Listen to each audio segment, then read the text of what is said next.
मी डिहायड्रेशनमधून बाहेर कसे पडले हे चला तुम्हाला आज सांगते. त्याआधी सकाळी-सकाळी शिवांसाठी मी चिकूची स्मूथी बनवली होती. मी आधी पण बरेचसे व्हिडिओ शेअर केले होते. केळीची बनवायची होती, पण म्हटलं चला आज चिकू छान पिकलेले होते आणि घरीच पिकवले त्यामुळे छान झाले.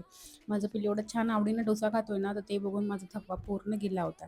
आज मी पहिल्यांदा असं झालं, की डोसे परफेक्ट जमले, की ते विकतच्या पिठाचे होते. मी पहिल्यांदा असं बाहेरून पीठ मागून डोसे बनवले. नाहीतर ऐनवेळी मी घरीच पीठ बनवत असते आणि ते तुमच्यासोबत पण शेअर करत असते. पहिल्यांदा बनवलं तेव्हा खूप आंबट होतं ते पीठ. आता ते कसं झालं, काय झालं मला अजिबात त्याचा अनुभव नव्हता. आणि अहोंनी ना कट डोसा बघितला तिथं कसं बनवतात. त्यांनी मला सांगितलं असं-असं बनव आणि मी तो बनवलासुद्धा. आता अहोंची फर्माईश होती म्हटलं तर बनवावं लागेलच ना. आणि माझे डोसे ना खरंच खूप परफेक्ट होता आधीपासून.